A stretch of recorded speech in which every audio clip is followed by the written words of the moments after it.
Hey everyone, it's Types, and I'm back with another card design analysis video, this time with Crobat V, right before it's rotating, which will be in a few weeks probably of this video coming out.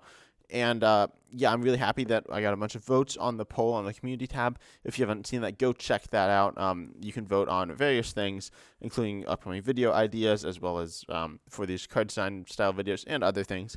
But yeah, I hope you're ready to enjoy this video, because I think this card is a really interesting card, and it's a bit controversial on how to judge it, but I think it's really neat. And first of all, let's get to how interesting is it in a vacuum. And first of all, what does Crobat V do? It has pretty low HP, Pokemon V, so it gives up 2 prizes, a pretty underwhelming attack here, but its ability here, Dark Asset, is what it sees the most play for, and what its main selling point is, and pretty much it says you can play it onto your bench once during your turn. And then, I don't know why it says once during your turn, that doesn't really make any sense, but you can do that, and then you draw until you have 6 cards in hand, and you can't use more than 1 Dark Asset ability per turn. So this is moderately like Shaman EX, if any of you are familiar with that card. I guess it's also kind of like, I think it's Uxie from some set quite a while ago. But Dark Asset here, obviously very nice to fill your hand up, but it doesn't draw as much as cards like Dedenne GX or Shaman EX. I guess it draws the same number of cards as Shaman, but you can't use it multiple times. So Crobat obviously it's not super powerful, but it's still quite good, right? You have to draw lots of cards. You do need to get a smaller hand size as well, which could be a bit difficult. It's kind of interesting. Obviously, just a very solid, good support Pokemon to throw into various decks. It kind of makes sense. Unfortunately, its attack's a bit underwhelming here. Only doing 70 in poison for Dark Colorless means it's not splashable in decks and isn't really worth too much there. Overall, it's pretty cool, but there's not too much to say about it here. So it gets a 6 out of 10, right? You know, it's cool, but it's nothing amazing. It fulfills that role of a support Pokemon, though, quite nicely. And Crobat V is the support Pokemon pretty much of the Sword and Shield block. There are some other cards that arguably fulfill that role as well, like most notably Lumineon V, but Crobat V is very powerful. If you played in the current standard format, you know that it certainly sees playing a bunch of decks, but it's not overwhelming in terms of its power level either. But let's go into context, because I've been talking about that quite a bit already. And Crobat V has a V Max as well. I covered Bolt-on V, and I think my last card design video. And Crobat V Max also exists, just like Bolt-on V Max. Came out later, though. It also is not very impressive. It does have a hit-and-run attack, as well as an attack that actually one-shots Mew V Max that is seen play for that. But to be honest, this video isn't about Crobat V Max, and it's nowhere near as interesting or good as Crobat V. So it's interesting to note that it has this, though. It is also very low HP for a Pokemon V Max. In fact, the bare minimum for a Pokemon V Max, as we've seen so far. So, you know, it gives you more HP, but also you're giving up 3 prizes now. So, you know, you could play it if you want to give yourself more survivability. It's an option, and also you could attack with it. It's an alright attacker, but it's a nice option to have, but it's nothing crazy. But then you need to keep in mind various ways to power this up, as in get your hand size smaller. And of course, the main ways are Quick Ball and Ultra Ball, 2 item cards that can search out Crobat V as well. And so in searching Crobat V, you're going to be able to combo this with these search cards and discard cards, and then be able to draw a bunch more cards. Of course, discarding cards from your hand does have a very big downside, that you're losing important resources quite possibly. So you need to play very strategically, think about the end game, and also think about the current state. You don't want to discard all the cards that you're going to need later, so you need to be very careful with that. But you do want to draw as many cards as you can now. You can also pair this with something like Galarian Meowth, although I haven't seen that very often.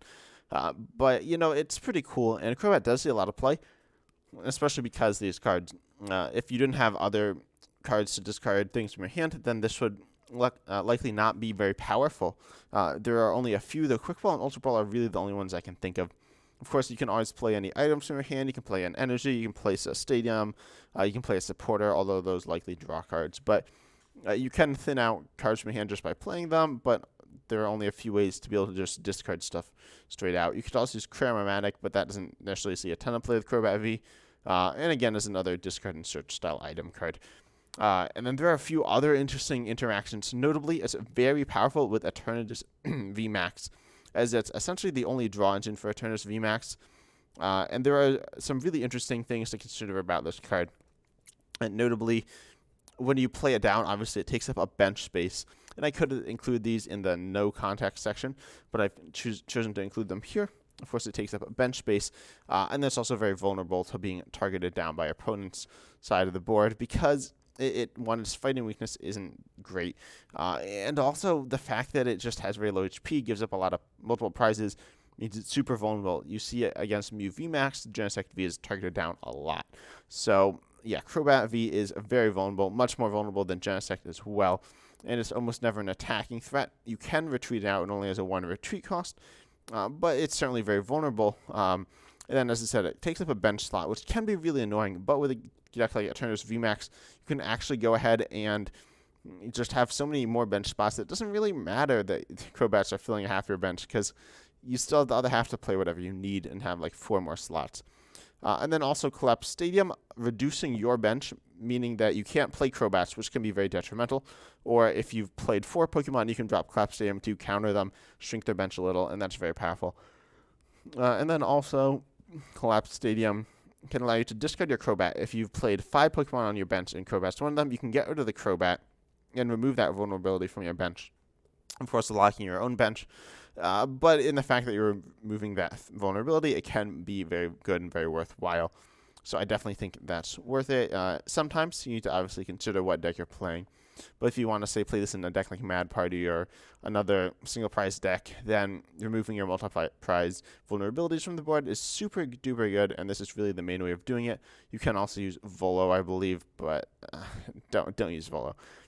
You can also use this to counter Miltank in decks like, say, Eternatus VMAX, where you might not really have any other way of dealing with Miltank. Crobat V's poison actually counters that. The fact that it does poison gives it synergy with a few different cards.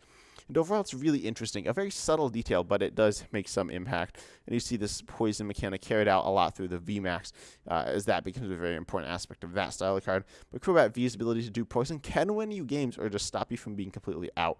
So honestly, Crobat V is super interesting when you look at it within context.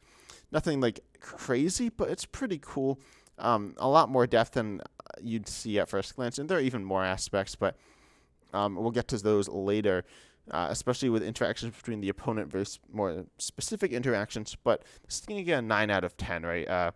Because it just, the whole idea of your on-play abilities of support Pokemon like this, stuff like Dene, Shaman, Crobat is, I think, the most, well, I'm going to say it's the most balanced. The Dene GX, well, compared to Dene GX, Tapu Lele GX and Shaman EX, which are all very overpowered, Crobat V is not as strong as them, so it's better balanced.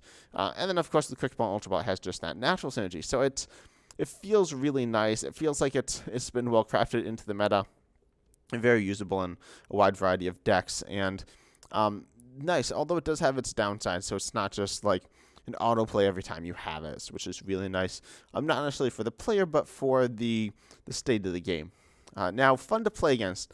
And when I have fun to play against, you may notice a lot of the cards on the right side of the board here. In fact, pretty much all of them are not fun to play against. But that's not what we're talking about. We're talking about Crobat here. And Crobat, honestly, it's so fun when your opponent plays a Crobat onto the board. You're like super hyped because it's an easy target, as I said. It can also be countered by Path to the Peak and also feeds Galarian Zapdos V's damage, or I suppose energy cost. But that's not a big deal. Well, Path is a big deal, but Zapdos isn't as much of a big deal. But then stuff like Rapstrike, Urshifu, and ADP just have a field day on this. Even stuff like Arceus V-Star, Palkia V-Star, pretty much every deck in the whole game is able to take advantage of your opponent playing a Crobat, which is really nice. Having a downside, as I said, to playing this card with its massive upside. And then, of course, you can target this down with boss orders most commonly. You can do it some other ways, cross-switch your Pokemon Catcher, even Escape Rope sometimes, or gusting attacks. Those exist, and it could theoretically be usable as well. There are even more ways, but the idea is that Crobat V is a vulnerable Pokemon, and that makes it more fun to play against. So it's not really annoying to play against either. I suppose the one chance it is if you want to set your opponent down to a really low hand size and punish them for that. But really, you're just trying to stop them from having any fun. So the fact that they're just able to draw out of it is very fair, right? You don't want to be able to just cripple your opponent and stop the game, because that's obviously overpowered. Crobat's a way to get out of that, as well as stuff like supporters and other Pokemon. But yeah, Crobat V is just super fun to play against. It's 9 out of 10, right? It can be a little bit annoying from time to time when you want to say Marnie them. But you want people to be able to draw those styles of hands as well. So it's pretty cool. Also, it's just a strong card, so it can be kind of annoying. But overall, it's fun to play against, right? Which is really cool to see these like engine cards, unlike Dedenne GX, where you just see your opponent draw through their whole deck, or Genesect V, you see them draw through their whole deck, or Shaman EX, you see them draw through their whole deck. That's not happening. They are forced to like kind of adapt and make decisions and sacrifice something to play this card, unlike with all these other turbo draw cards. Yeah, so Crobat V is definitely a really interesting card to play against. Of course, you can't always take advantage of it, but at the very least, it's going to limit their bench space, which makes it a bit happier knowing that they can't go all out with playing all their Pokemon most of the time. And lastly, the category of balance. This is one of the more important categories to some people. I've, of course, weighed them all equally, but this card is pretty balanced. Of course, you have Path to the Peak as a counter, Boss Orders as a way to punish it, Collapse Stadium as a way to also sort of punish it, sort of help it. Interesting interactions there. Of course, all those other cards I've talked about that work with it or work against it all contribute to the balance, and overall this card is just super balanced. Of course, it's very powerful, but as I've said, all videos are very vulnerable. I've seen people lose games so many times because they played a Crobat. Not that that's necessarily the wrong play, because its upside is very good, but you have to consider the upside and the downside. And I think this deck has the perfect balance. It's a 10 out of 10. First 10 out of 10 for balance I think I've given. It just does it all right. It's not overpowered. It's not underpowered. Some people might say it's overpowered, but I really don't think it is. I think it's the perfect balance, and this is what Pokemon should aim to do. They should aim to make more cards like Crobat V. It is so good. It's so good. It's not perfect, as I said. So I'll get to the total score, which is 34 out of 40. Right. But I said it's perfectly balanced. It's not a perfect card. It's a bit boring, notably in its attack. And it doesn't create super unique play styles. But saying when to use it, when not to use it, when to punish, all that those type of scenarios make it more interesting. And as you can see, the star rating from the community is 3.1. Or 31 out of 40, so I'm pretty similar on that. I weighted a bit better. Most people said it was around 3 stars.